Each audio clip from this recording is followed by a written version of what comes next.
Assalamualaikum warahmatullahi wabarakatuh. Allahumma salli wa sallim ala nabiyyina Muhammad wa ala alihi wa sahbihi ajma'in. Alhamdulillah, jom sama-sama saya nak ajak anda semua kita lafazkan Alhamdulillah, terutamanya atas segala nikmat yang telah Allah kurniakan kepada kita, tuan-tuan dan puan-puan. Sebelum ini nikmat macam-macam lah nikmat kan, nikmat makan, minum, pakaian kita dan lain-lain, termasuklah nikmat kehidupan yang Allah telah kembali berikan kepada kita pagi ini serta nikmat Islam dan nikmat iman yang sentiasa berada dalam diri kita. Alhamdulillah.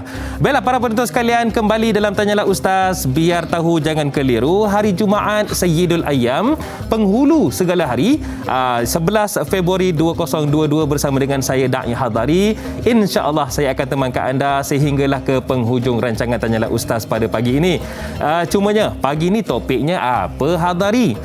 Topik hari ini sangat istimewa tuan-tuan dan puan-puan. Kita nak sembang-sembang, kita nak dapatkan manfaat berkaitan dengan topik kita munakahat. Yang mana topik munakahat ni mesti besar kan ruang lingkupnya. Kita akan fokuskan topik kita iaitu duit suami, duit isteri. Saya pagi ni kena jadi pejuang wanita lah.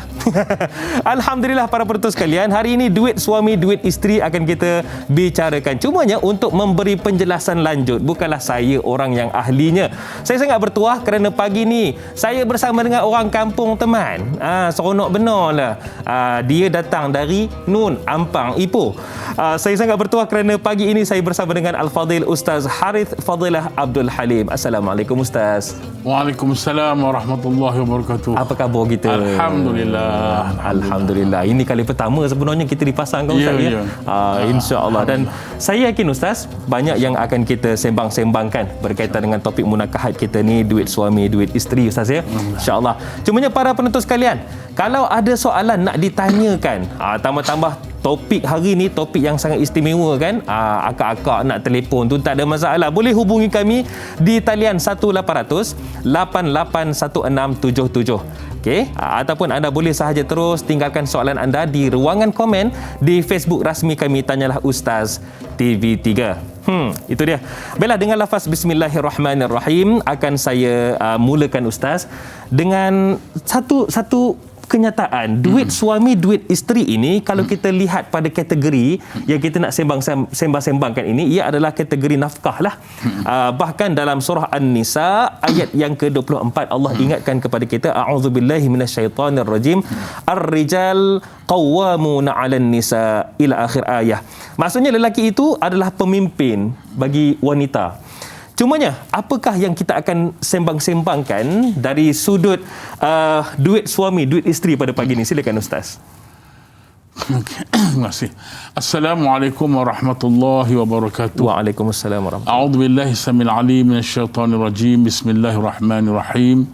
Alhamdulillahirabbil alamin wassalatu wassalamu ala sayyidina Muhammadinil amin wa ala alihi wa sahbihi ajma'in. Asyhadu an la ilaha illallah wahdahu la syarika lah wa asyhadu anna sayyidana Muhammadan abduhu wa rasuluh. Allahumma salli ala sayyidina Muhammad wa ala ali sayyidina Muhammad. Amma ba'd. Yang saya muliakan Da'i Hadari. Allah sedapnya namanya Hadari. Hadarah ya Allah subhanallah. Orang Teluk Intan. Orang Teluk Intan. Orang Kuala Lumpur kan. Sembang Kuala kan jadi lain pula ya. Jadi alhamdulillah ya, kita bersyukur hadirat Allah kerana kita berada pada hari ini di bulan Rajab ya. Bulan 9 Rajab berkaitan bersamaan ni bulan-bulan haram ya. Allah SWT angkat kemuliaannya insya-Allah. Jadi alhamdulillah dibagi mulia yang Sayyidul Ayyam hari Jumaat pula. Allah, insya-Allah mudah-mudahan apa yang kita bicarakan pada hari ini ada manfaat untuk kita bersama. Jadi berbalik kepada tajuk kita tentang duit suami, duit isteri ya, duit suami, duit isteri. Okey. Apa yang telah disebut oleh Da'i tadi tentang ayat Al-Quran dalam surah An-Nisa ya, yang menyebut tentang ar-rijalu qawwamuna 'alan nisa'i bima faddala Allahu ba'dahum 'ala ba'd ya. Dan akhir ayat, sadaqallahu azim.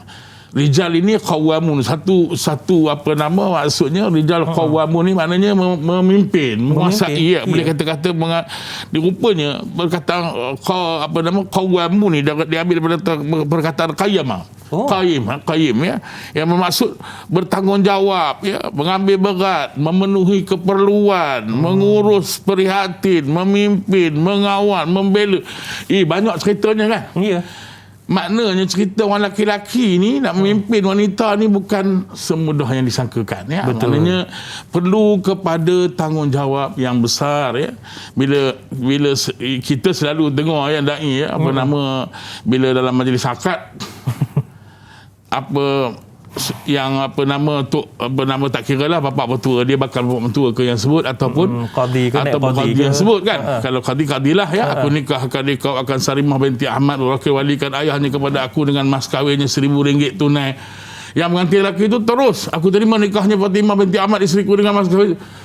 Sekali dah je yuk. Dia kira dah kopi tu. lama. Dah hafal malam itu sepak batu pun aku terima nikahnya. Itu pasalnya.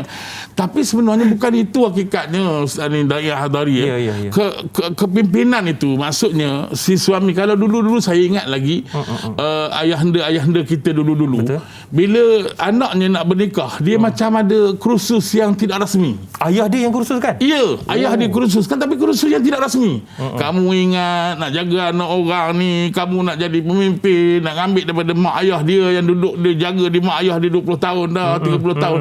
Kamu nak bimbing dia. Jadi subhanallah, dahsyatnya ya, maknanya pengorbanan, maknanya orang kata didikan yang diberikan oleh ayahanda bonda kepada pengantin laki-laki pun begitu juga pengantin perempuan. Kamu akan diserahkan kepada suami kamu. Kamu kena ingat kamu ni akan jadi milik orang. Jaga suami kamu, jangan kamu buat bukan-bukan pada jaga kehormatan kamu sebagai isteri. Subhanallah, seronok dengar ni kan. Hari ni lain pula kan, kamu jangan bagi chance sangat orang jantan ni. Itu dia itu. Fotografer dah canggih ke belum katanya. Haula wala quwata illa billahil azim. Jadi gitu dari Hadari.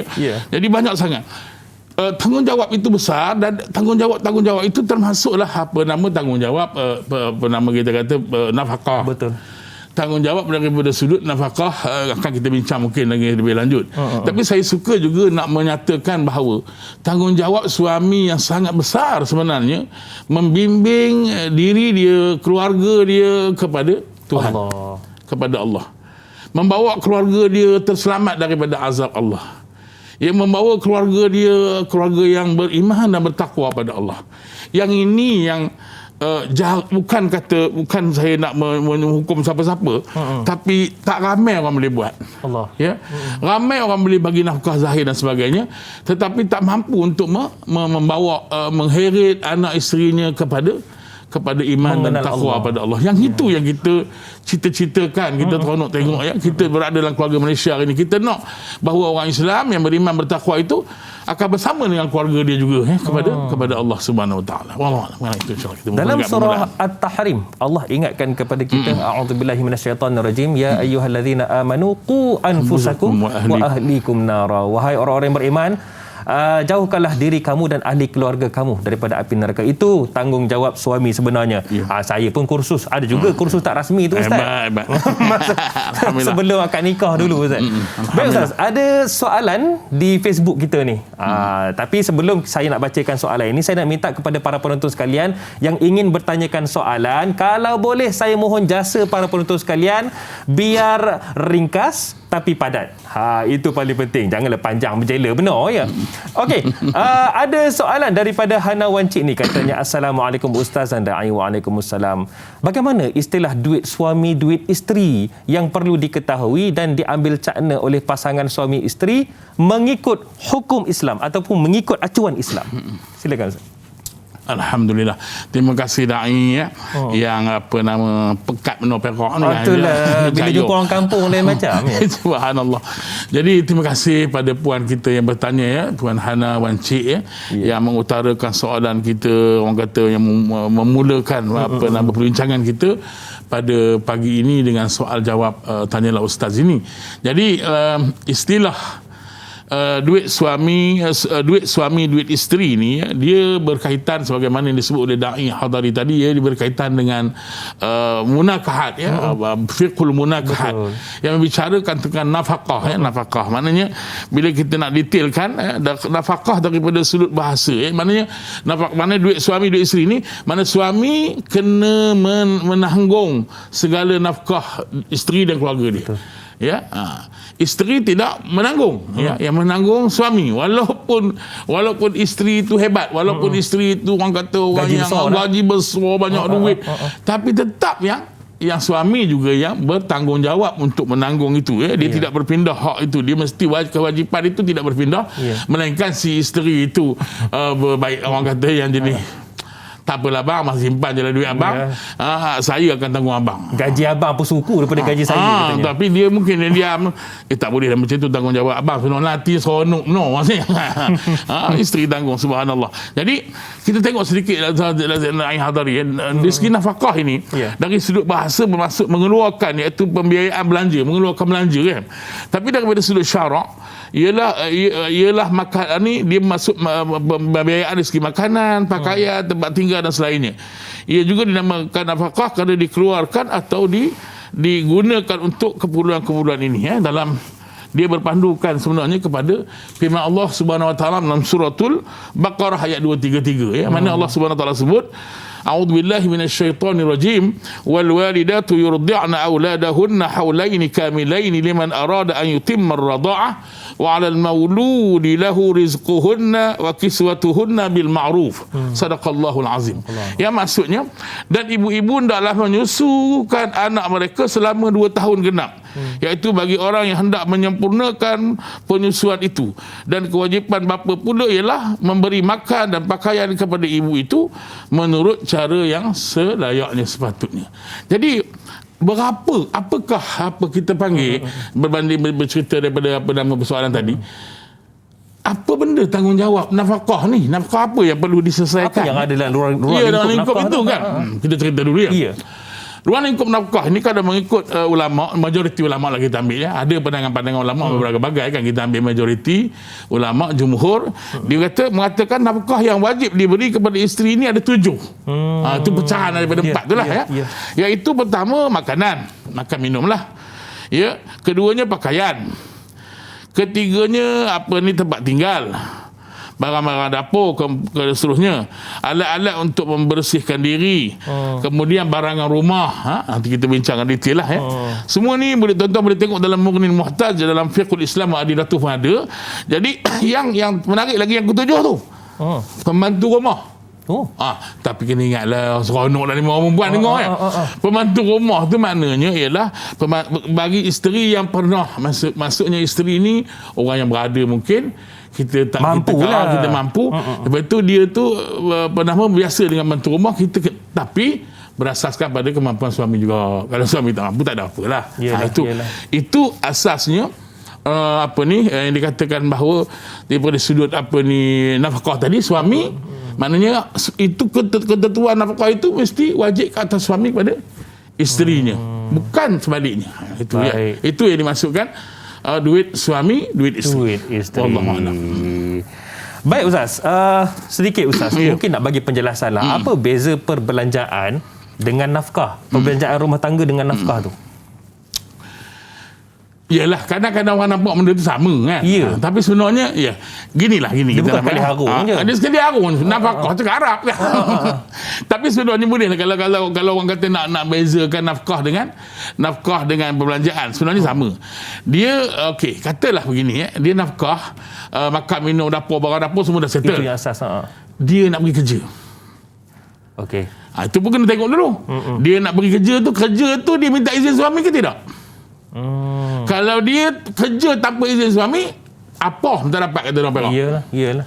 Kalau dia bekerja dengan izin suami, tengok keadaan. Suami atau satu lagi suami suruh. Kalau suami suruh tu clear lah suami yang kena bagi nafkah. Mana pakaian dia, mananya dia nak pergi kerja itu dengan belanjaan dia di luar dan sebagainya, itu di bawah tanggungan suami. Itu yang dikatakan itu dia pergi perbelanjaan. Itu dah namanya orang anggap belanjaan, sebenarnya nafkah juga. Dimasuk dalam kategori nafkah yang wajib diberi oleh suami kepada isteri dia. Satu ingatan daripada Rasulullah sallallahu alaihi wasallam dalam hadis riwayat Imam Abu Daud, Nabi sallallahu alaihi wasallam bersabda, mafhumnya apabila ditanyakan kepada Rasulullah mengenai hak isteri ke atas suami, Rasulullah menyebutkan mafhumnya memberinya makan apabila kamu makan dan memberinya pakaian apabila kamu berpakaian. Cumanya huraian hadis ini kejap lagi Ustaz kena cerita, boleh? Insya-Allah. Baiklah, nantikan selepas ini lagi dan lagi kita akan bicarakan Tanyalah Ustaz, biar tahu jangan keliru.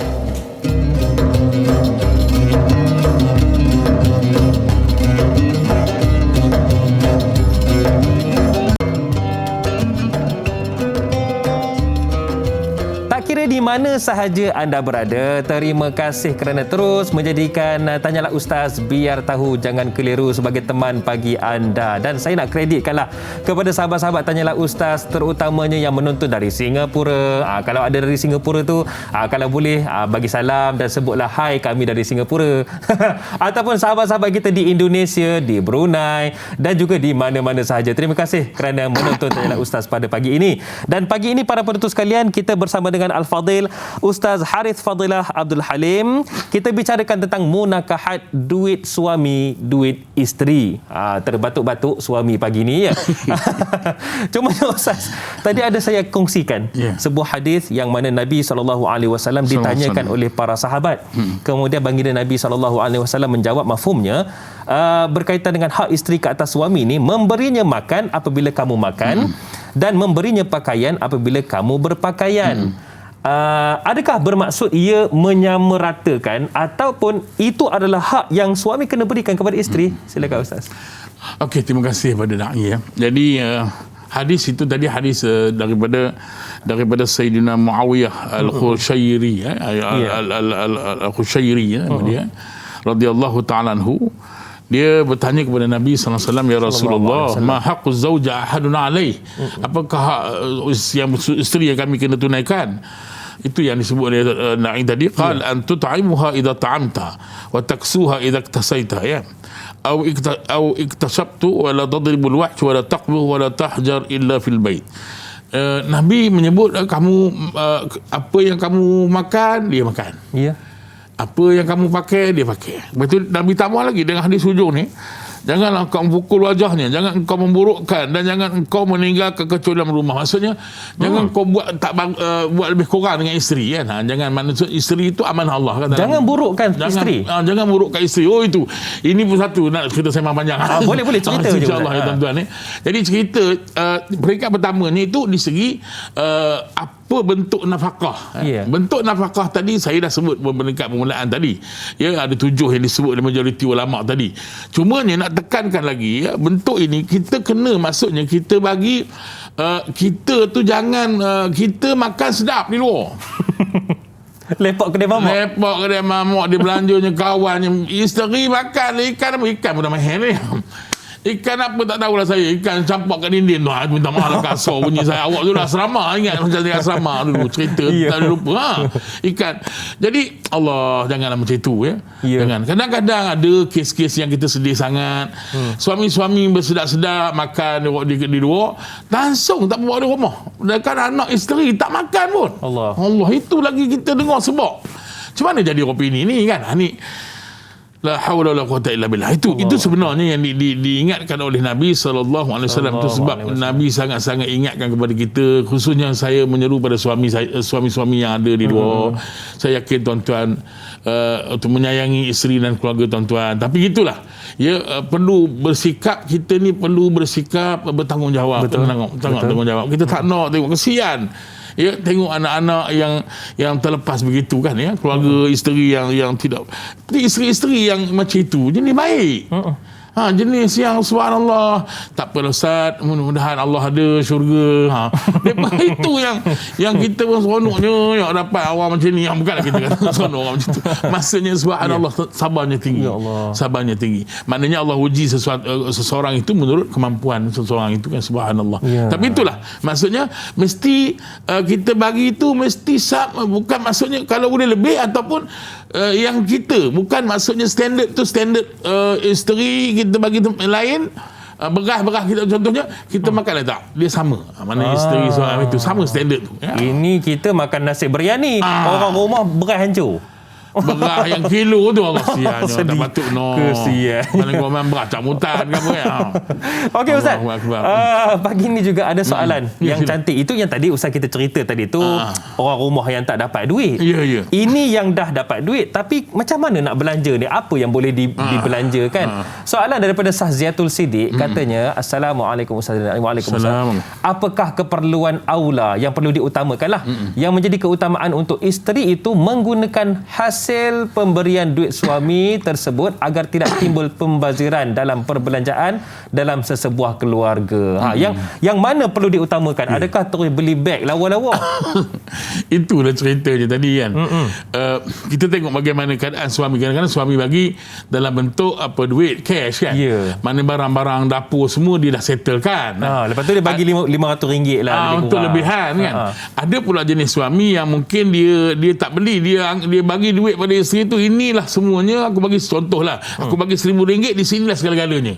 Kau belilah. Aku beli. Yang ini mungkin yang dianukan dipersoalkan oleh puan kita Syaziatul Siddiq tadi ya. Yang maksud apa nak diutamakan? Prioriti dah tentulah makanan, ya. Makanan, rumah, barang-barang dapur. Yang penting-penting lah yang lebih utama daripada yang utama. Dah ada lebihan barulah langsir ke apa itu terpulang kan. Itu pun kadang-kadang suami pun boleh buat bincang kalau yang ada duit kan. Tak ada masalah, boleh kemudian tu kan bincang, kadang-kadang tak ada masalah.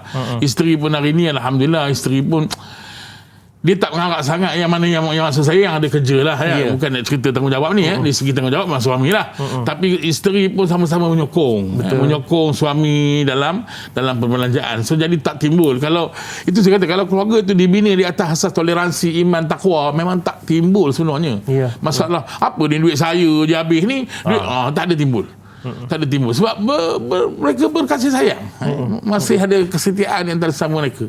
Jadi itu. Tapi kalau tak ada benda itu, dia mudahlah apa ni, abang bertanggungjawab apa, saya ni sampai licin ni abang duit abang ke mana? Itu yang disoalkan, duit di mana dan sebagainya. Betul. Hmm. Saya pernah terdengar ada yang menyatakan bahawasanya suami tidak boleh mengungkit pemberiannya kepada isteri. Adakah ia betul, Ustaz? Ya, perbuatan mengungkit ni pun memang itu dah satu kewajipan. Kan kita pun tahu dalam perbuatan mengungkit ni Allah Subhanahu Wa Taala sendiri melarang, kan? La tubtilu sadaqatakum bil manni wal adza. La tubtilu sadaqatakum bil manni wal adza. Jangan sekali-kali kamu mengungkit pemberian kamu. Yang ini bukan lagi pemberian. Yang ini kewajipan. Kewajipan. Diungkit.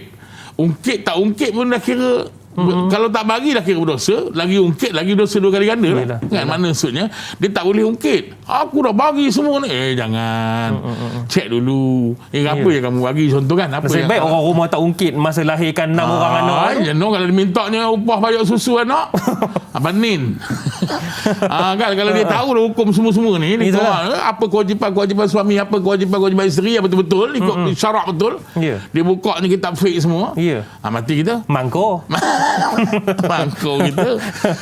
Okey Ustaz. Itulah dia. Kak Yat di Tasik Puteri Rawang ni, dari Tasik Puteri ni katanya, adakah seseorang isteri dibolehkan mengambil tahu? Ini katanya, adakah isteri boleh ambil tahu berapakah pendapatan suami dan ke manakah ia dibelanjakan? Orang rumah hanya pula buat senarai keluar masuk duit. Itu macam mana tu, Ustaz? Boleh ke? Dia ialah dari segi untuk ambil tahu tu untuk kebaikan mereka bersama, silakanlah kan. Tapi kalau nak ambil tahu detail tu, takut suami akan jadi menyebabkan suami akan jadi berak apa ni, awak nak tahu semua ni, saya dah bagi nafkah cukup, udahlah kan. Takut itu. Jadi kena tengok mood suami. Tapi wajibkah isteri tahu tu? Tak.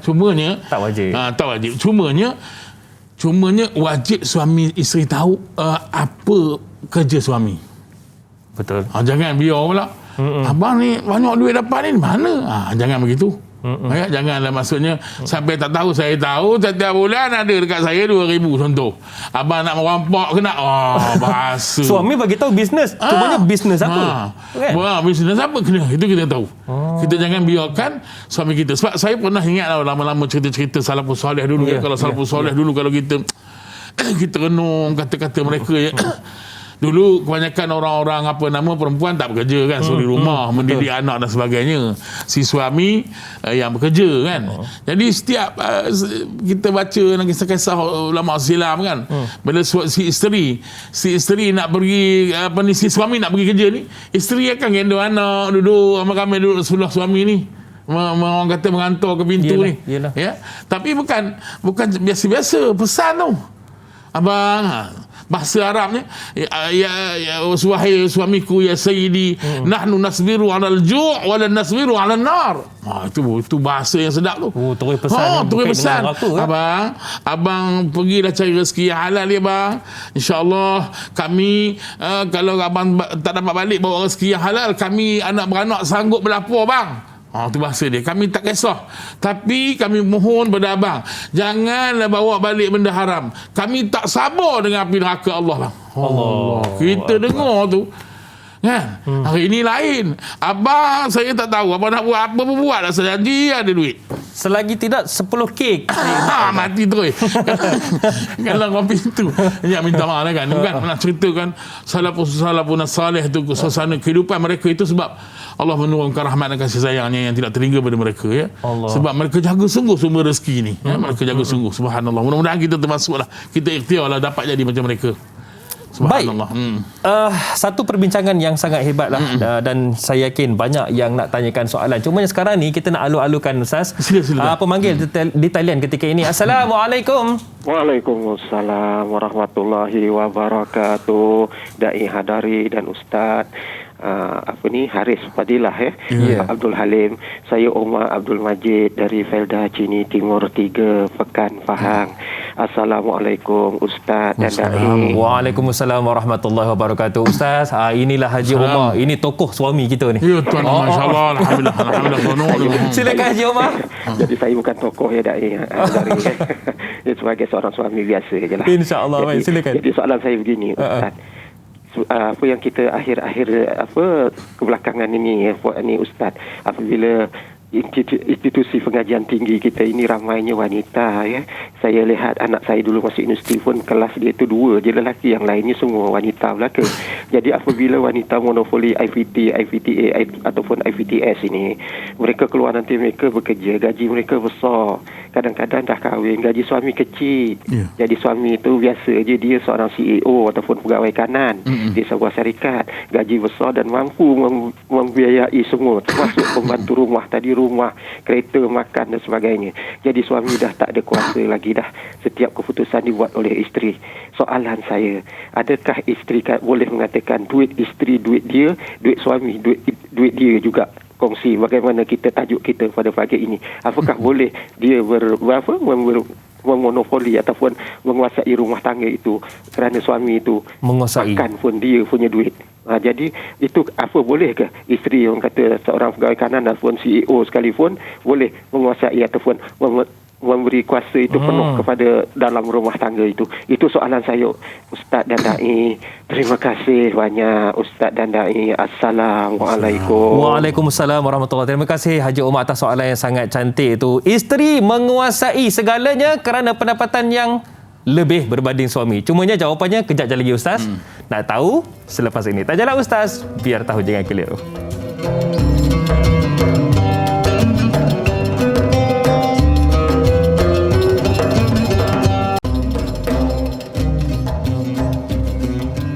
Alhamdulillah, para penonton sekalian, perasan atau tidak, setiap hari pasti kita akan berdepan dengan pelbagai persoalan. Bahkan macam-macam masalah kita hadapi. Cumanya jangan risau. Salah satu cara untuk kita cari jawapan, cari penyelesaiannya dalam Tanyalah Ustaz, biar tahu jangan keliru. Dan hari ini permasalahan berkaitan dengan munakahat, terutamanya berkaitan dengan nafkah. Hari ini kita bicarakan duit suami, duit isteri. Dan alhamdulillah pagi ini para penonton sekalian, kita bersama dengan yang berbahagia Ustaz Harith Fadilah Abdul Halim.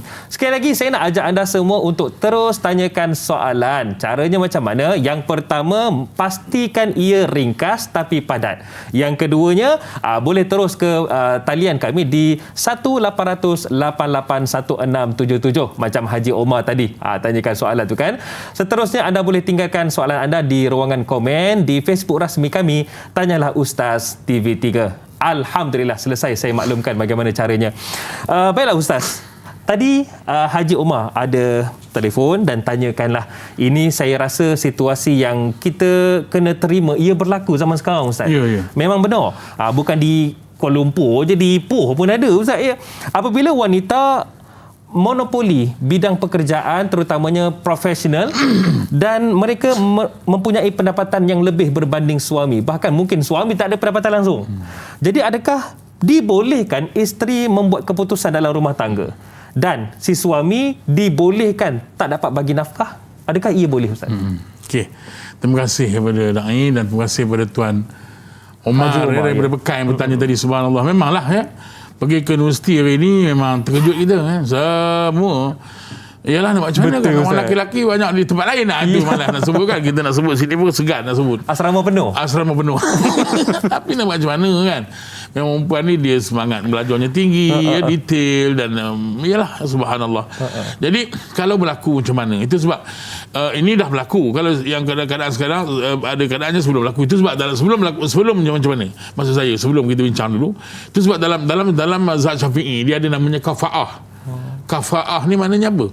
Kafa'ah ni kufu. Kufu ni bukanlah maknanya Islam ini orang kata bahasa mudah kalau orang Melayu kita enggang dengan enggang, pipit dengan pipit.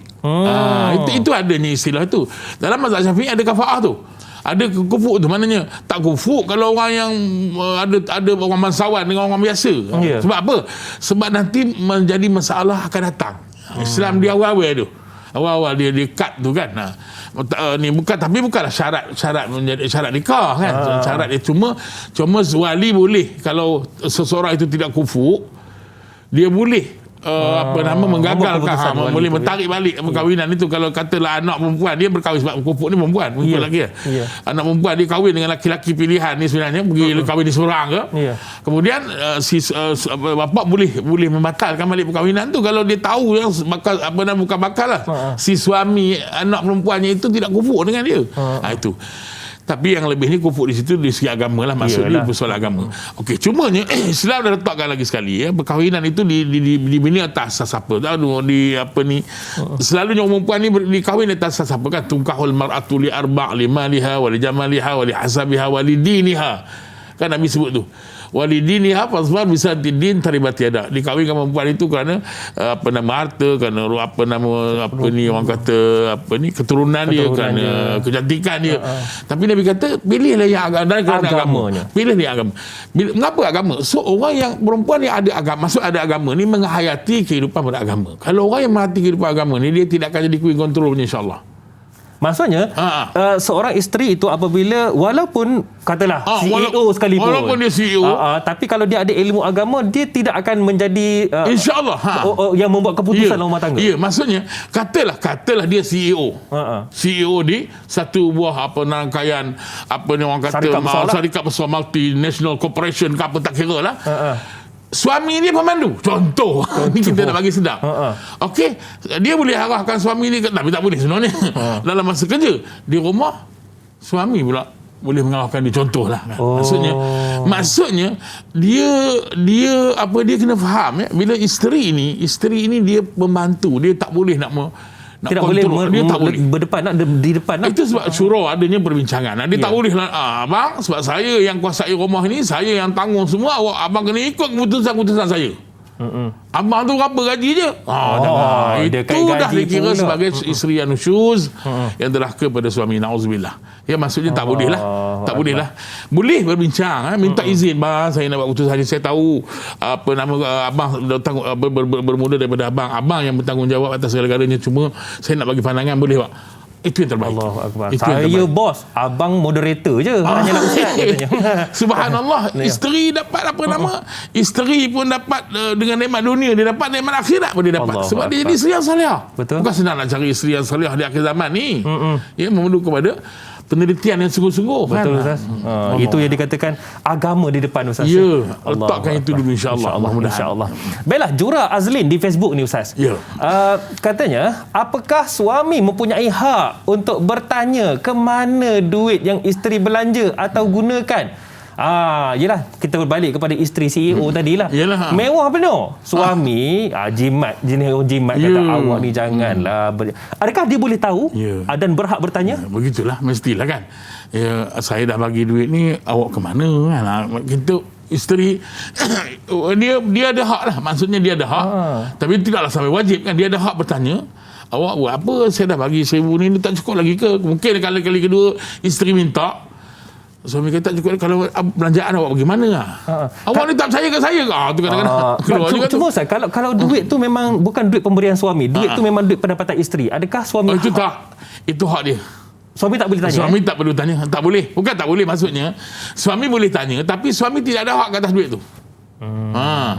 Kalau isteri nak bagi, Alhamdulillah. Tapi kalau isteri tak bagi, itu hak dia. Itu kelebihan duit isteri ni. Memang betul lah, duit suami, duit isteri. Duit isteri, duit dia. Baik. Tak boleh kalau suami tak ambil, boleh tanya duit isteri. Macam mana? Suami tak boleh tanya duit isteri. Tak boleh tanya lah. Kan? Boleh lah tahu. Saja nak tanya ni, awak bukan abang nak pun, gaji awak berapa? Saja nak tanya. Kena pandai lah tu. Kan? Bunga dia. Bunga. Kan? Baik. Itu dia satu penjelasan. Baiklah para penonton sekalian, terutamanya para suami tak boleh tanya duit isteri tu dibelanjakan ke mana. Ustaz, itu hak dia. Buat muka kesian cumanya, boleh. Dari hadari, cumanya satulah juga ya. Walaupun memang itu hak isteri. Tetapi kalau isteri itu belanja pada benda-benda yang berlawanan dengan syarak, itu wajib suami tegur. Walaupun duit isteri. Kan? Ya, walaupun duit isteri. Walau ini suka saya lah, gaji saya, duit saya. Tak boleh. Kamu adalah isteri aku. Walaupun duit kamu, tapi kalau kamu beli benda-benda yang berlawanan, tak berfaedah ini, maka satu kesalahan juga. Betul duit kamu yang cari, betul. Tapi satu kesalahan. Baik, satu kesalahan. Wallahualam. Kena orang kata bertoleransi lah. Ya, toleransi sebenarnya hidup rumah tangga ni. Itu kunci dia Ustaz ya. Baiklah, ada pemanggil di talian kita kini Ustaz, iaitu Nurul Hidayah. Assalamualaikum. Bismillahirrahmanirrahim. Assalamualaikum warahmatullahi wabarakatuh. Waalaikumsalam warahmatullahi wabarakatuh. Kru tanya dah Ustaz. Saya Nurul Hidayah binti Saifuddin dari Kota Baru. Soalan saya, bolehkah isteri menggunakan duit suami senyap-senyap tanpa pengetahuan suami jika suami gagal menunaikan nafkah? Terima kasih. Terima kasih. Itu saja soalan saya. Sekian, terima kasih. Okey, baik. Nurul Hidayah, orang Kelantan tanya. Dia tanya. Saya jadi lorak Kelantan pula ni. Dia tanya Ustaz, suami gagal nak bagi nafkah.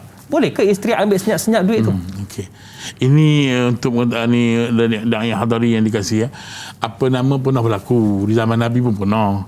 Seorang sahabiah yang bernama Hindun binti Utbah.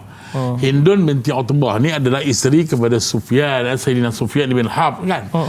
Jadi Sayyidina Sufyan ni memang ni kedekut. Ada orang lelaki ni dari memang kedekut. Ya Allah, orang kata genggam tak tirih. Saya tak macam tu.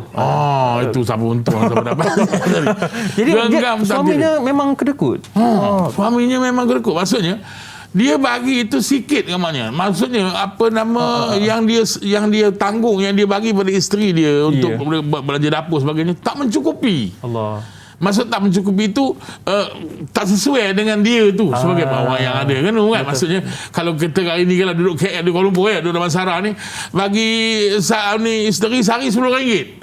Tumpur dia kata orang Perak, apa benda nak dibeli RM10 kan, RM50 belum tentu cukup ni mana. Contohnya begitulah.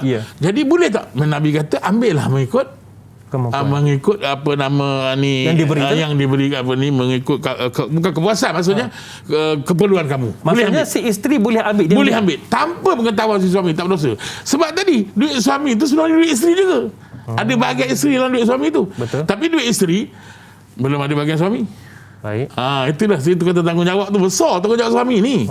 Tanggungjawab suami ni besar. Maksudnya dibolehkan akan tetapi setakat yang diperlukan. Yang diperlukan. Jangan ambil semua. Ambil pula bagi pula orang lagi. Itu tak boleh lah, tak boleh. Okey. Itu punya haram lah. Ustaz, Nyanyu Hafizah katanya, apakah suami masih wajib memberi nafkah pada isteri berbentuk duit? Tambah-tambah zaman sekarang ni, ataupun boleh diberikan dalam bentuk lain? Ya, tadi saya faham soalan Puan Nyanyu Hafizah ya Puan. Jadi boleh tak ni dia dalam bentuk yang apa nama wajib dalam bentuk duit, sedangkan keperluan dah ada kan? Makan minum dah lengkap apa semua dah. Apa duit, apakah diberikan duit itu untuk gunaan apa? Itu persoalannya kan. Kalau keperluan itu balik kepada keperluan yang wajib, maka wajib kena bagilah. Tapi kalau keperluan itu bukan keperluan yang wajib, dia nak simpan sajalah, bang nak simpan duit no. Tak perlulah. Kalau suami nak bagi atas asas kesian nak bagi kepuasan pada isteri boleh, tapi tak wajib. Suami tak wajib bagi. Kalau dah lengkap semua, baik, maknanya pakaian dah ada, tempat tinggal dah ada, barang-barang dapur semua lengkap, tak ada yang kurang. Kalau sekabur je ada kekurangan ini sampai beli orang isteri minta beli satu susu pekat tu, dia belinya 10. Satu karton dah tak. Nak kata sayang daripada isteri. Jadi itu takkanlah isteri nak minta lagi kan. Keperluan semua ada. Cuma isteri teringin nak pegang duit, itu tidak wajib lah, tidak wajib. Baik Ustaz, kita akan rehat seketika. Kejap je lagi saya nak tanyakan soalan ni dan jawapannya kejap je lagi saya tanyakan sekarang. Kalau isteri yang tadi tu, yang CEO tadi tu, dia kata dekat suami dia, tak apalah abang tak payahlah bagi dekat saya duit, saya sendiri pun ada duit. Adakah ia boleh sedangkan nafkah itu wajib? Cuma jawapannya kejap lagi Ustaz. Jadi kepada anda semua, kalau nak tahu jawapannya, kembali selepas ini Tanyalah Ustaz, biar tahu jangan keliru.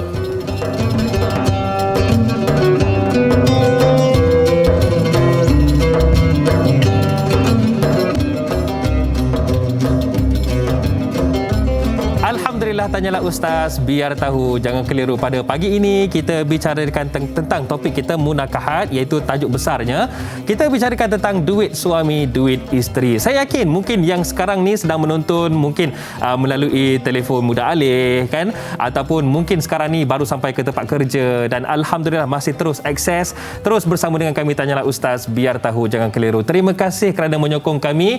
Kami tidak akan teguh berdiri di sini tanpa sokongan dan juga tontonan anda semua.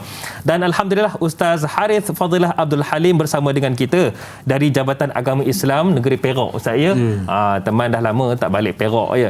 InsyaAllah nanti baliklah. Cumanya Ustaz, hari ni kita sembang tentang duit suami duit isteri ni. Saya tanyakan soalan tadi. Katalah berbalik kepada isteri CEO tadi tu. Gajinya besar, 20k sebulan. Oh ya Allah. Suaminya gitu-gitu je lah Ustaz ya, sampai kat sini je Ustaz ya. Jadi kata si isteri kepada suami, tak apalah abang tak payahlah bagi, saya tengok teruk benar lah ni katanya. Jadi adakah si suami dibolehkan tak berikan nafkah sedangkan ia wajib atas alasan isteri menolak? Okey. Alhamdulillah ya, maknanya terima kasih dai Hadari ya. Dia persoalan wajib itu asal. Kan? Maknanya macam kita lah, apa-apa saja orang bagi kita tolak dengan baik. Begitu juga si isteri tadi, memang tanggungjawab suami, tapi si isteri kata abang saya pulangkan balik pada abang.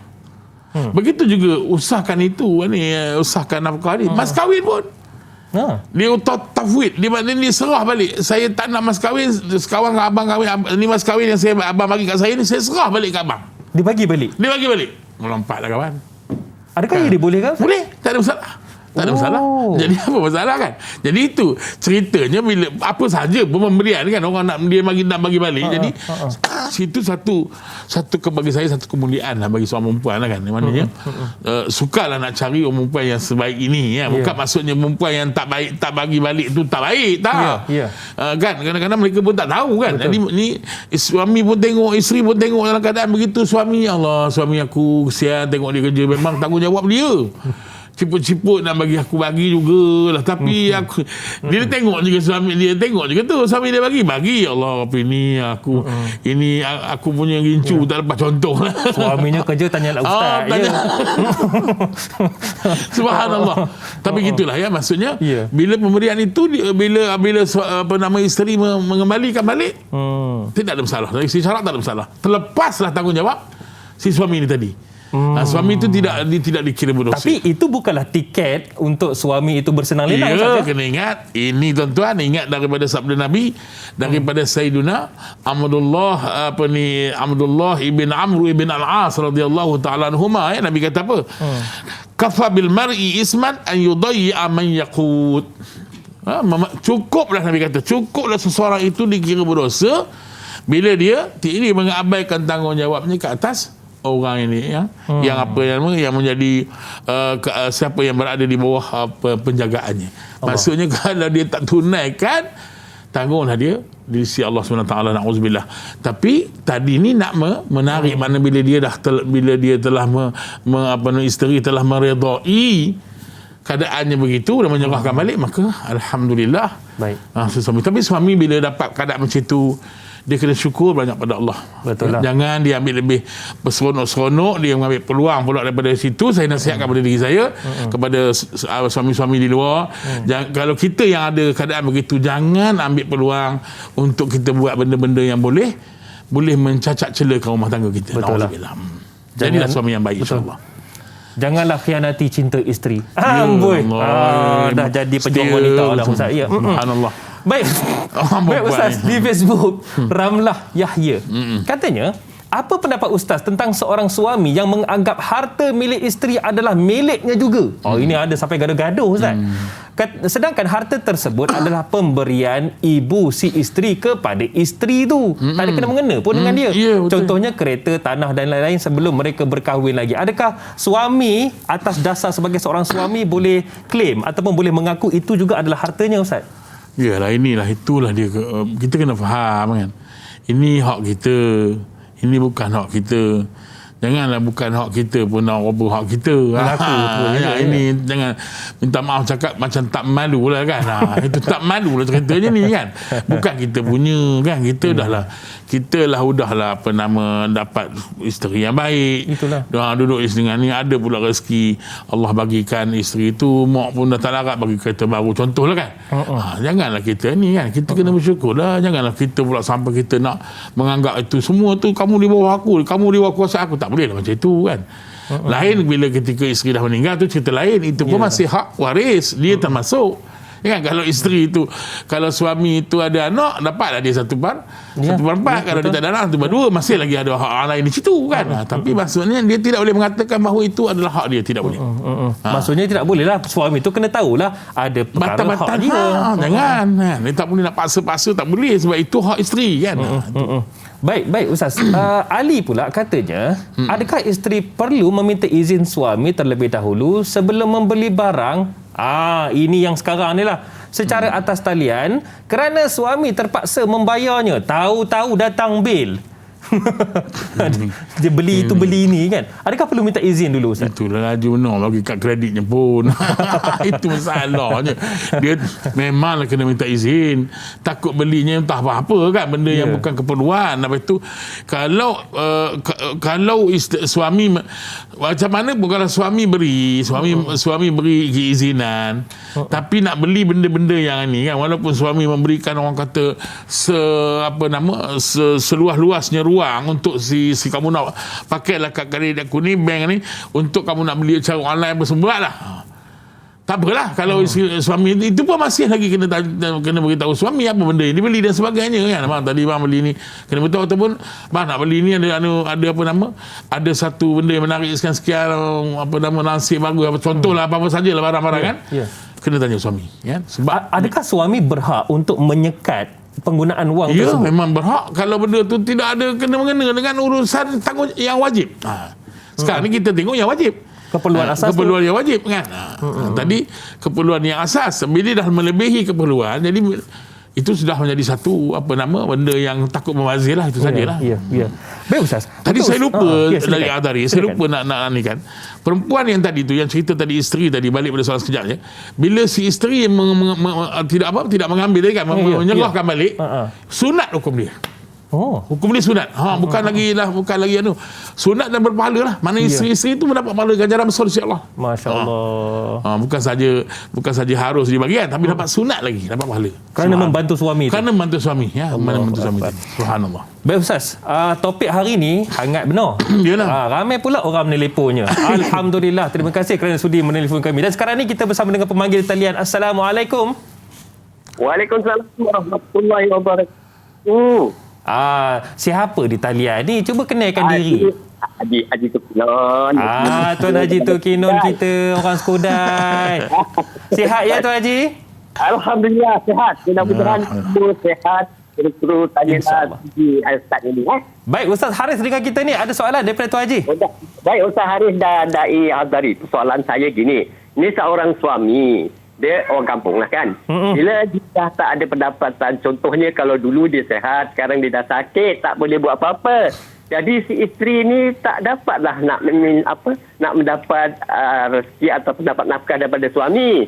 Jadi sebenarnya adakah si isteri ni maknanya maaf cakapnya dia nanti tak pasah, tak nak berlagi dengan dia sebab kau dah tak ada apa-apa pekerjaan, ataupun adakah sumber-sumber lain yang boleh membantu si isteri ni supaya dia hidup lebih istimewa sebab dah tak ada pendapatan. Dia tak suami dah, maknanya suami ni tadi dah kena sakit. Itu dia soalannya pagi ni. Terima kasih. Baik. Assalamualaikum. Waalaikumsalam warahmatullahi wabarakatuh. Berat kita berat mata memandang, berat lagi bahu memikul. Ya, betul. Ini perkara yang pernah berlaku, Ustaz. Suami orang kampung, kerja kampung lah, Ustaz.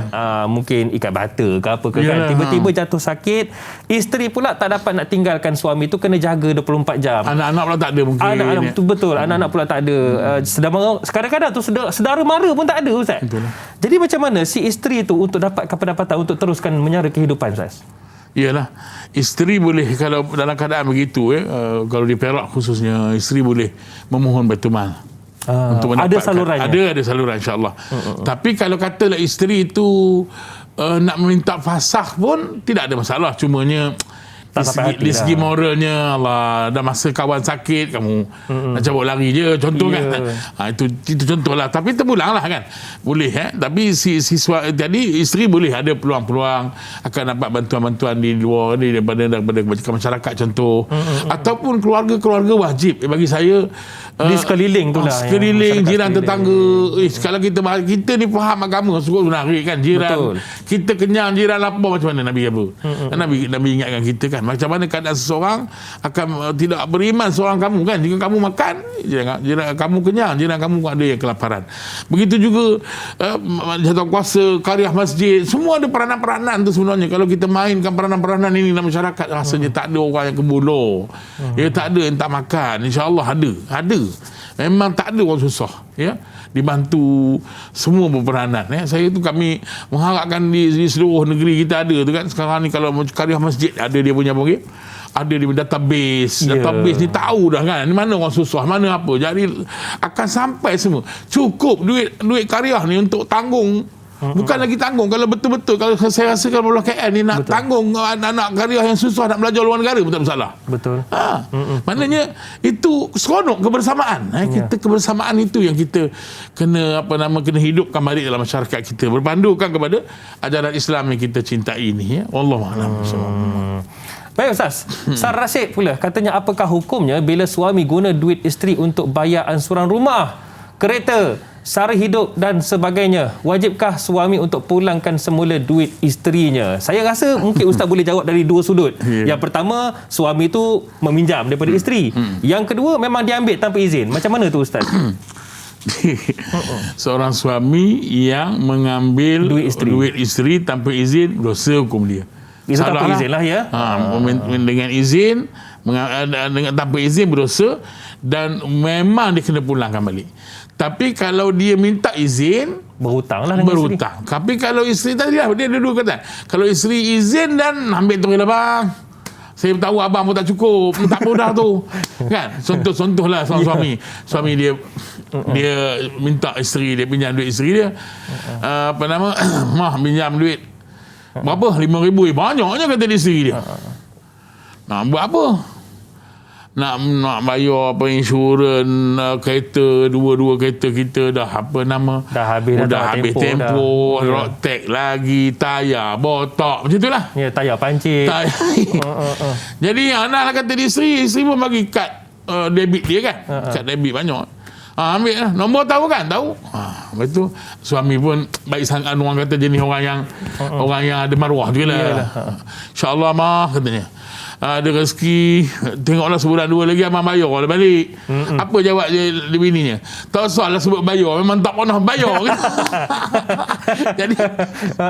jadi itu dah jadi orang itu kan, maknanya rela tu, redha, tak ada apalah.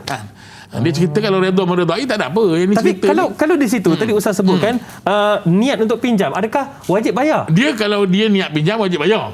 Tapi kalau isteri tak nak terima balik, dah tu lah, cukuplah tu. Alhamdulillah. Itu je. Tapi kena ada akad tu. Kena tanya, abang pinjam tu macam mana? Kena bayar? Kena bayar lah. Kena lah. Bila pun bayar. Tapi dia kata, tak payah lah tu. Untuk kita juga, keluarga kita juga, anak-anak juga. Alhamdulillah. Alhamdulillah. Syukurlah naik atas, syukur je cepat. Seronok je suami tu ya. Memang itulah, kita kena cari isteri yang kita faham kan. Tapi kita jangan buah benar kan. Jangan buah seronok. Kita berumah tangga ni sebenarnya seronok. Itu sebab Islam menganjurkan kehidupan hidup berumah tangga bertoleransi kan. Jadi kita seronok sebenarnya. Itu paling penting, keperluan itu. Mungkin ada toleransi. Cumanya janganlah pergi beli sport rim pula ya abang ya. Kacau lah. Kita kacau. Baiklah Ustaz, banyak lagi kita akan bincangkan. Terutamanya kejap je lagi saya teringin sangat nak tanya ni, kalaulah berlaku perceraian, macam mana suami kena tanggung lagi ke anak-anak nafkahnya tu? Tapi kejap lagi Ustaz ya. Okay. Yang mana sekarang kita akan rehat seketika. Kita akan tutup dulu di TV3 dan insya-Allah akan ada sambungannya di TV9. Jadi perbincangan yang sangat seronok ni kita akan sambung sekejap sahaja lagi. Terus bersama kami, Tanyalah Ustaz, biar tahu jangan keliru.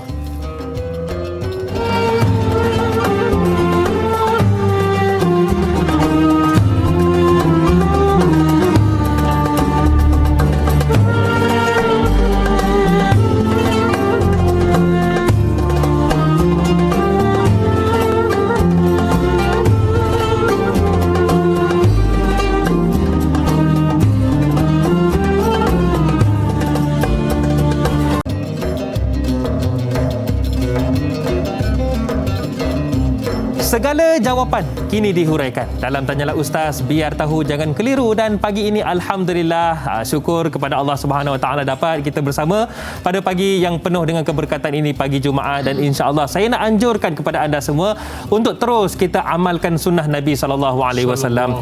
Yang pertama, bersalawat ke atas baginda Nabi sallallahu alaihi wasallam ya. Kemudian yang kedua, amalkan segala sunnah-sunnah yang telah Nabi sallallahu alaihi wasallam tinggalkan kepada kita, termasuklah solat-solat duha dan lain-lain. InsyaAllah moga-moga keberkatan di sisi kita. Amin ya rabbal alamin. Dan pagi ini Tanyalah Ustaz, biar tahu jangan keliru, kita bincangkan, kita dapatkan manfaat dalam perbincangan munakahat duit suami, duit isteri. Dan hari ini bersama dengan suami yang sangat penyayang Al-Fadil Ustaz Harith Fadilah Abdul Halim. Baik Ustaz, sebelum kita rehat tadi, saya ada tanyakan satu soalan dan saya yakin ramai juga tertanya-tanya soalan ni. Ini situasi yang saya sendiri pernah dapatkan info melalui sahabat saya di Mahkamah Syariah. Katanya ini adalah selalu perkara yang selalu terjadi, iaitu apabila berlaku perceraian, si bekas suami culas untuk menunaikan nafkah kepada bekas isteri. Adakah ia satu kewajipan yang mesti ditunaikan oleh si suami? Silakan. Ya. Terima kasih pada Da'i Hadari. Soal nafkah, mana nafkah ataupun pembelanjaan kepada keluarga. Okey, seandainya berlaku perceraian di antara suami dan isteri. Ialah suami dan isteri dia adalah masa yang dia perlu bagi kepada isteri dia nafkah. Contoh dalam iddah kan. Kalau talak rajai, kalau talak bain, dia dapat perlindungan je kan. Kalau kita ada baca bincang tu. Cumanya kalau talak bain itu dia ada mengandung dan sebagainya, perlu diberi nafkah, makan minum dan sebagainya. Yang sekarang ini timbul persoalan, dah bercerai lah suami isteri ni. Ini yang kata dia orang berak bercerai ni anak ni. Anak bukan tanggungjawab isteri nak bertanggung. Anak juga bukan tanggungjawab, ialah tanggungjawab isteri tak, kalau tak ada apa memang. Tapi sebenarnya yang perlu beri makan minum itu adalah suami sampai anak itu besar.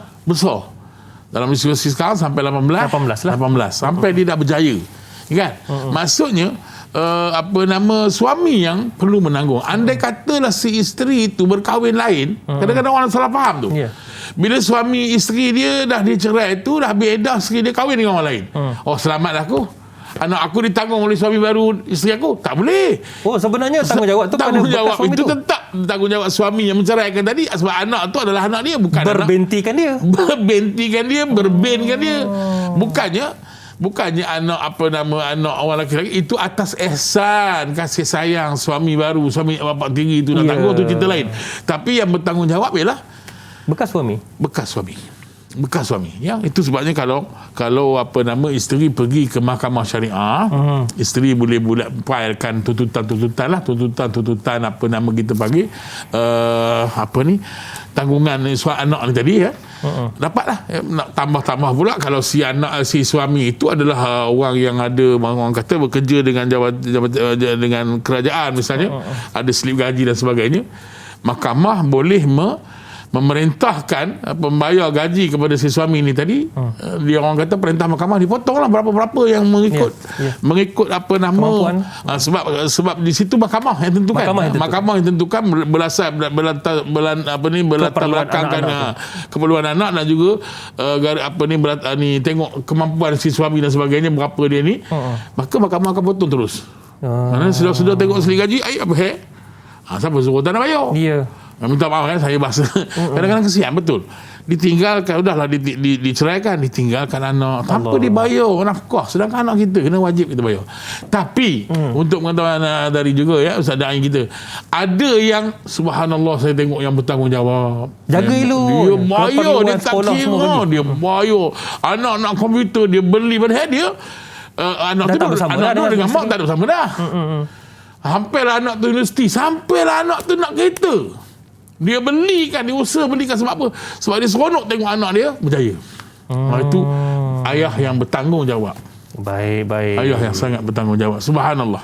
Para penonton sekalian, kalau ada antara anda yang mengalami pengalaman nak dikongsikan, boleh je hubungi kami. InsyaAllah boleh kongsikan pengalaman tersebut. Cumanya ada soalan di Facebook ni, Ustaz katanya, ini satu situasi lain pula. Wan Ikin katanya, bagaimana jika duit suami hanya banyak digunakan atas hutang suami dan keperluan suami, tetapi keperluan makan minum keluarga hanya 20% saja, Ustaz disediakan suami? Itu pun jika isteri minta dibelikan selebihnya adalah dari pendapatan isteri. Isteri pula kena tambah. Suami kata rumah dan pakaian sudah cukup atas nama nafkah, tak wajib diberikan duit. Walhal kereta, utility, insurans dan juga yuran anak dibayar oleh isteri. Akhirnya isteri jadi tidak ikhlas kerana tiada simpanan, tapi suami boleh pula ada simpanannya. Ini situasi yang mungkin aduan daripada Wan Iki ni, dan apa pencerahan daripada Ustaz? Terima kasih Da'i dan kepada Wan Iki ni bertanya, ya. Itulah maksudnya, bila keadaan begini, ya, suami tak boleh buat simpanan lah. Suami kena selesaikan lah tanggungjawab, ya. Itu sebab dalam Islam ada kategori suami yang berada, yang kaya, suami yang sederhana, suami yang sangat susah, mana suami yang miskin lah. Suami yang miskin itulah dia kena sediakan untuk isteri dia satu hari makan 2 kali. Itu ikut syaratnya. Pakaiannya setahun sekali. Itu had lah kita katakan. Tapi dalam kes ini, ya, saya menyerulah kepada suami puan ni, kalau boleh kan, kita settlekan dululah, ya. Kewajipan kita tu. Kita settlekanlah kewajipan dulu, baru kita nak simpan, kan. Bukan apa, sebab isteri sanggup mengeluarkan wang dia sendiri. Maknanya kalau sama-sama sanggup sanggup bertolak ansur, saya rasa ini lebih baik sebenarnya. Bincang secara baik, kan. Ini kadang-kadang ada juga tu, kadang kesian juga, kan, si suami beli insurans, tak nak ubah nama isteri. Allah.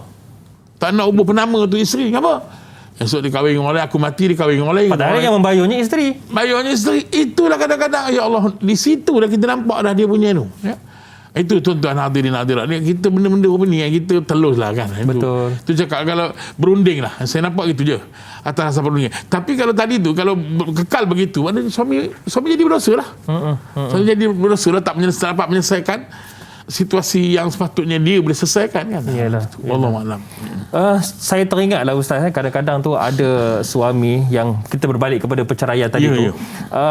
Dia tidak mahu memberikan, tak nak menunaikan nafkahnya kerana alasannya apa pula isteri saya yang minta cerai, katanya. Jadi berdoa benarlah dia, ya. Okey, Ustaz. Berdoa.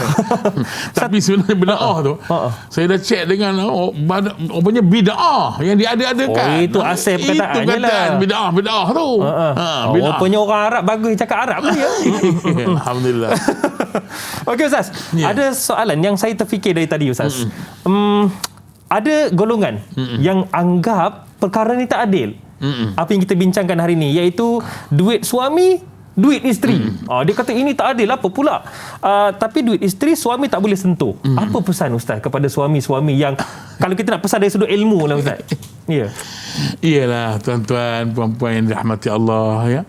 Tadi balik pada cerita mula-mula tadi, ar-rijalu qawwamuna 'ala an-nisa'i bima faddala Allahu ba'dahum 'ala ba'din. Maknanya kita sebagai suami ya, tuan-tuan puan-puan tuan-tuan yang dirahmati Allah, perempuan yang mendengar, kita sebagai suami ni ya, tanggungjawab kita sangat besar ya. Orang lelaki ni tanggungjawabnya besar.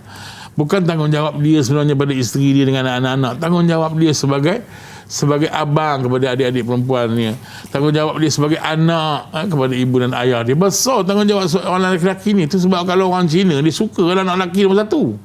Kan? Bagi kita tak kisah anak lelaki perempuan, bagi kita sama, itu pemberian Allah. Tapi bagi masyarakat lain dia suka kan kalau anak lelaki ni akan berfungsi. Jadi saya mengharaplah menyerulah kepada saudara-saudara ya, yang mana kita sebagai suami berilmu yang berilmu lah, belajarlah, kita dalami ya. Kita ni siapa tak nak tuan-tuan, kita nak yang kita nak sangat-sangat redha Allah SWT. Jadi bila kita nak redha Allah, pastikan kita selesaikan perintah-perintah Allah. Antara perintah-perintah yang Allah perintahkan kepada kita ialah memberi nafkah kepada keluarga kita dengan sebaik-baiknya ya. Maknanya jangan kita tinggalkan kefarduan itu. Jangan kita nampak benda tu kecil, tapi sebenarnya di sisi Allah benda tu besar. Allah, seberapa suapan yang kita, satu suapan yang kita suap pada isteri dan anak kita lebih dahsyat nilaiannya daripada Allah. Kita bersedekah kepada orang-orang di luar sana. Wallahu a'lam. Alang-alang Ustaz cerita tentang dahsyatnya bagi mereka yang tunaikan kewajipannya tu. Sabda Nabi SAW, sebaik-baik dinar, mafhumnya sebaik-baik dinar atau wang atau harta yang dinafkahkan seseorang ialah dinar yang dinafkahkan untuk keluarganya. Cumanya huraiannya daripada Ustaz kejap lagi Ustaz ya. Jadi kalau anda nak tahu bagaimana huraiannya, kembali selepas ini Tanyalah Ustaz. Biar tahu jangan keliru.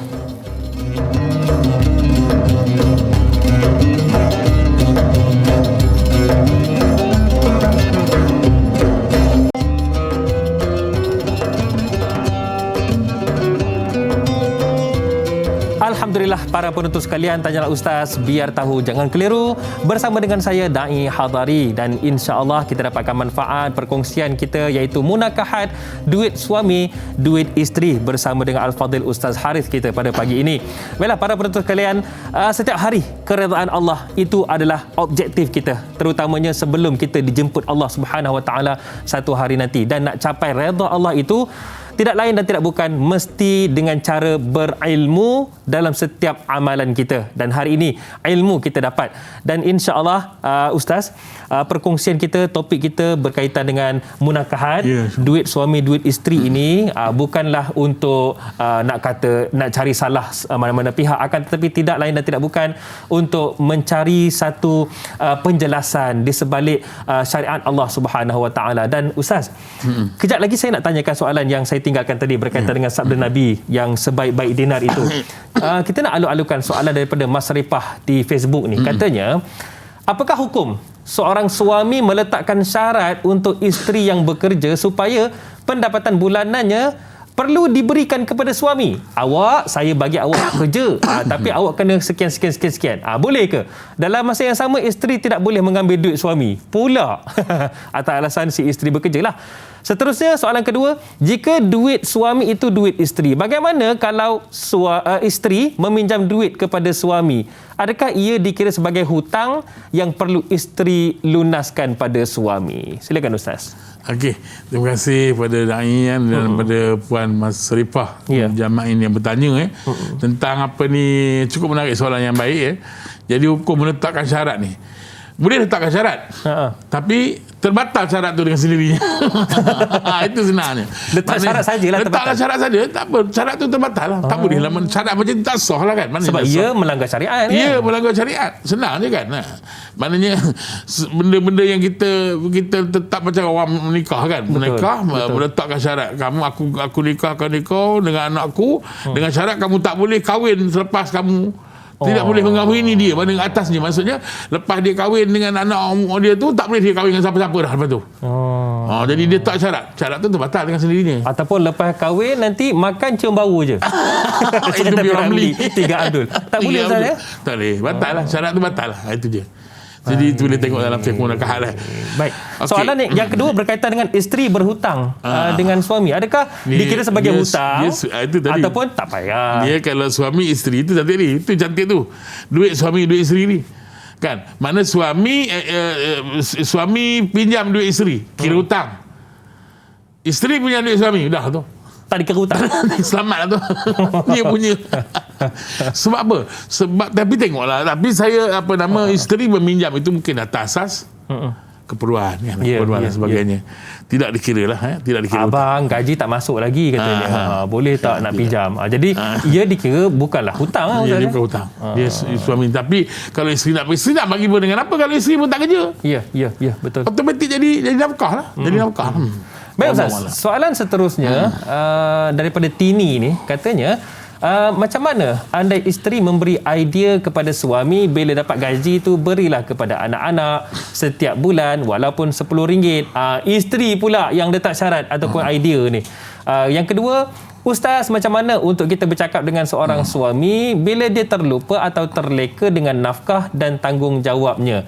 Adakah perlu bagi isyarat ataupun ingatkan dengan firman Allah? Terus di khutbah hanya Ustaz. Macam mana tu Ustaz? Yalah, kalau macam mana isteri beri dia, isteri boleh bagi pandangan pada suami kan untuk kadang-kadang setengah orang ni ada perangai orang macam tu. Macam contoh kita makan kan. Dia baik kan. Kita makan ramai ni kan, kita selalu belanja, kawan ni kanan belanja, kawan ni kanan belanja. Sampai dekat dia ni tak murah belanja. Bukan, dia sebenarnya bukan kerekut. Saya tidak kata dia kerekut. Tapi dia ni kena disuruh. Kamu ni bila ni orang lain semua nak belanja, kamu pernah belanja orang. Dia bayar. Ada juga jenis dia memang tak pernah bayar tu ada juga. Tapi yang jenis ini ni dia jenis luar bendui. Suruh baru dia buat. Jadi yang cerita mungkin suami dia jenis macam tu kan. Jadi kena ya ke Allah, abang tak perasan lah. Boleh. Tak apa, bagi pandangan kan. Pandangan. Yang kedua tadi cerita pasal berkaitan dengan kalaulah suami tu culas, isteri kena ingatkan. So macam mana cara nak ingatkan suami tu? Pak, dia kena, isteri ni kekuatan dia apa? Kekuatan dia lemah lembut dia tu. Kan kita kalah orang Melayu ni, kita orang lelaki ni kalah dengan perempuan. Betul. Lemah lembut. Tapi kalau kasar, tengok tu, saya ingat lagi Profesor Dr. Arwah dia. Kalau dia ceramah pasal Rasul Hussein, dia ceramah pasal dia kata macam mana Firaun boleh menjaga Nabi Musa sebab pujukan isterinya. Ya, lemah lembutnya Siti Asia. Abang On habis terus kawan. Abang On Firaun. La ilaha illallah. Terus kawan, kalau tidak ialah kuasa Allah tentu kan. Macam mana Firaun dah tahu dah, ahli sihir dia bagi tahu bahawa akan ada anak seorang lelaki yang akan bunuh. Yang akan menghancurkan singgahsana dia apa semua. Jadi tapi tak apa, Siti Asia kata ini benda kita yang tengok tu, subhanallah kan. Mana saya nak ceritanya kekuatan perempuan bujuk rayu dia. Apa hebat. Tapi dengan cara yang terbalik lah. Janganlah kasut abang ni apa tak bagi orang nak bayar hutang sana sini. Habis dah lelaki.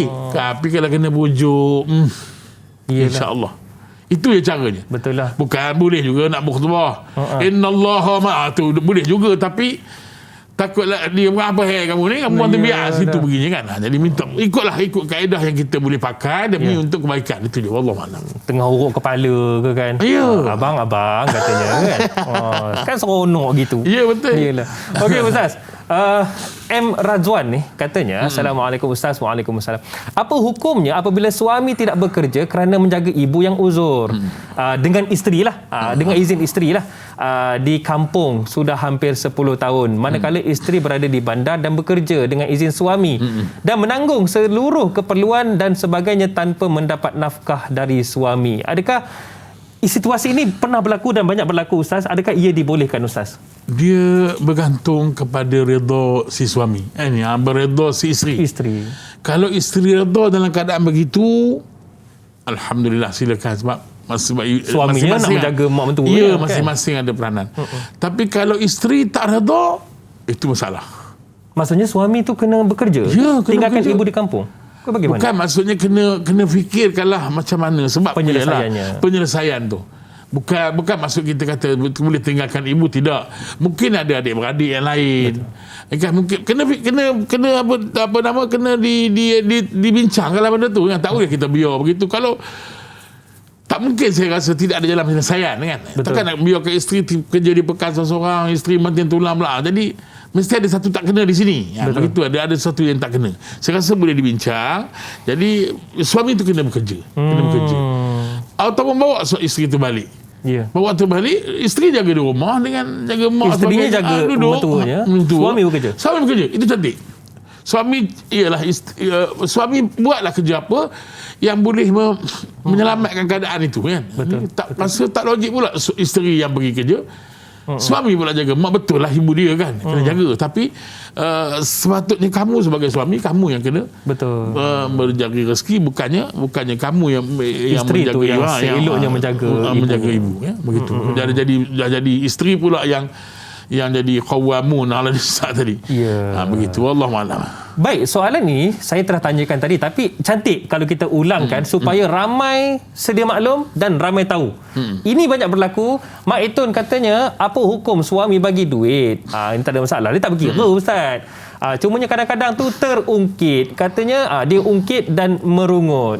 Macam mana tu, Ustaz? Yelah, maklumlah bila nak tunggu gaji masuk ni, ujung-ujung tu dia tertekan lah sikit kan. Dia kata, awak ni, saya asyik bagi duit ke awak sebelum ni, mana pergi duitnya? Boleh ke ungkit, Ustaz? Dia, iyalah, itu berbincangan lah, perlu kan. Memanglah ungkitan ini sakit, menyakitkan. Itu sebab Allah SWT sebut lagi, saya sebut dalam firman Allah, a'udzubillahi minasyaitonirrajim, la tubtilu sadaqatikum bil manni wal adza. Jangan sekali-kali kamu batalkan sedekah kamu itu dengan ungkitan, dengan sakitlah kan. Kalau kita sedekah, apatah lagi ini tanggungjawab yang perlu kita selesaikan. Cumanya si isteri pun mungkin lah ya, saya pun kadang-kadang ini kena ada mainan dua tu. Si isteri pula kena kena melihat bahawa jangan cepat. Mungkin suami tak sampai gaji lagi, si isteri yang beria sangat pula, abang mana lagi bulan ni, jangan macam tu kan. Tunggu dulu, tengok sehari dua, kena faham juga. Kena faham, jadi sama-sama faham. Saya rasa insya-Allah apa situasi ini akan jadi lebih baik. Tak perlu, saya rasa tak mungkin suami akan mungkin suami jam kepala kan, lambat duit bulan ni, lambat dan sebagainya. Jadi itu yang menyebabkan suami jadi mengungkit. Tapi sebenarnya kalau dia mengungkit, maka itu satu kesalahan yang tidak wajar bagi suami lah. Wallahu a'lam. Tanpa kita sedar, perbincangan kita pada pagi ini berkaitan dengan munakahat, iaitu topik kita duit suami, duit isteri, sebenarnya hampir-hampir ke penghujungnya. Jadi Ustaz, mungkin saya berikan ruang seluas-luasnya kepada Ustaz untuk ceritakan, sebab manusia ni Ustaz, kalau tak tahu apakah ganjaran di sebalik kebaikan yang dia lakukan, dia takkan rasa macam perlu bekerja-kejar melakukan itu. Jadi sabda Nabi SAW, mafhumnya, sebaik-baik dinar, iaitu wang atau harta yang dinafkahkan seseorang, ialah dinar yang dinafkahkan untuk keluarganya, dan dinar yang dinafkahkan untuk ternakan tunggangannya, iaitu kenderaan yang digunakan di jalan Allah, dan dinar yang dinafkahkan pada para sahabatnya yang berjuang di jalan Allah. Hadis riwayat Muslim, At-Tirmizi, Ibnu Majah dan juga Ahmad.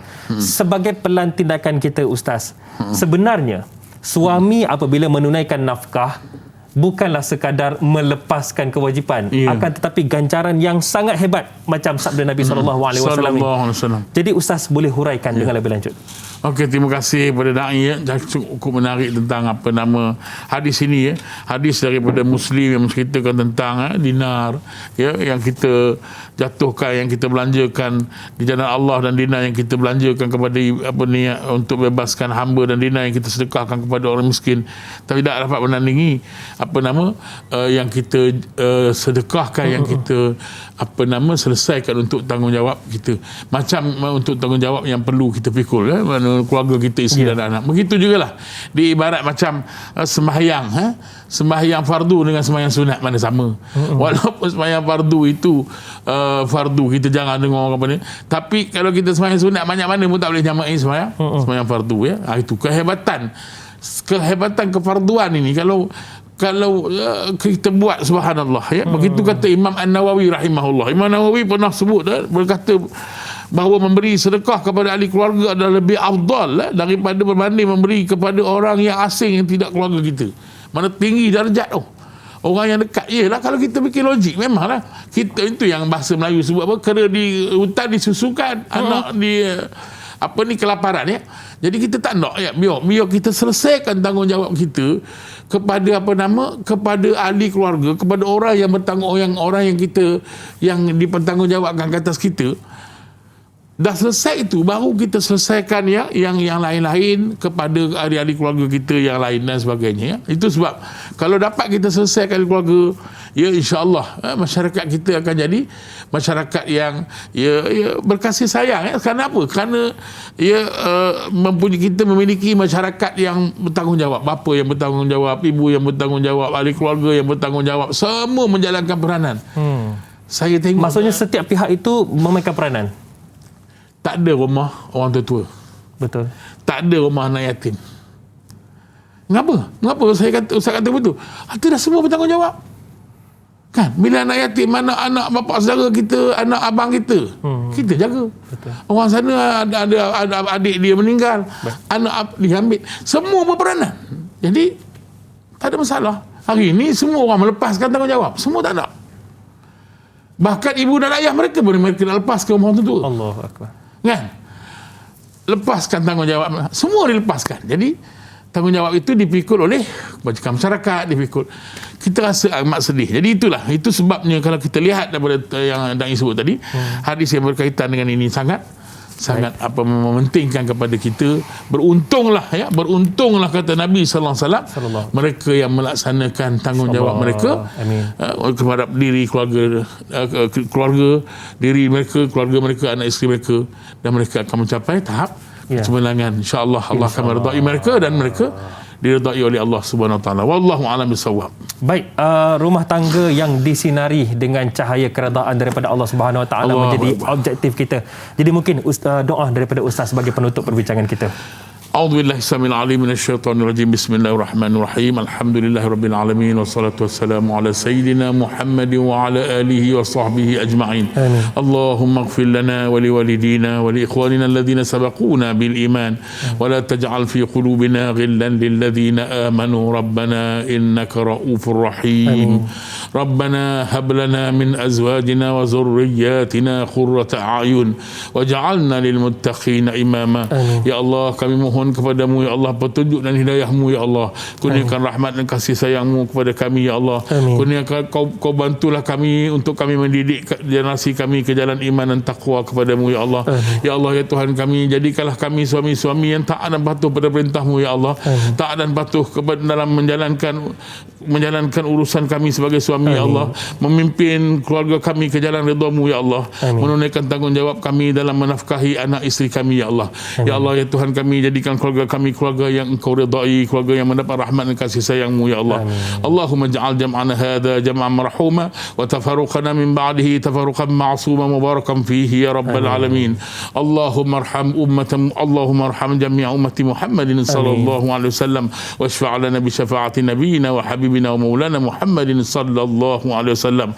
Rabbana atina fid dunya hasanah fil akhirati hasanatan wa qina adzaban nar. Wa sallallahu ala sayyidina Muhammadin abdika wa rasulika an-nabiyil ummi wa ala alihi wa sahbihi wa baraka wa sallam. Subhana rabbika rabbil izzati amma yasifun wa salamun alal mursalin. Alhamdulillahi rabbil alamin. Taqabbalallahu minkum. Terima kasih kepada yang berbahagia Ustaz Haris Fadilah Abdul Halim kerana sudi bersama dengan kami. InsyaAllah kita akan bersama lagi Ustaz pada masa depan. InsyaAllah. Baiklah para penonton sekalian, lafaz akad nikah itu mudah. Tapi tanggungjawab itu tidak semudah yang dilafaz lidah. Akan tetapi jangan risau, ia tidak susah. Asalkan berilmu, bertanggungjawab dan jangan ambil mudah. Saya Da'i Hadari mohon permisi undur diri. Assalamualaikum warahmatullahi wabarakatuh.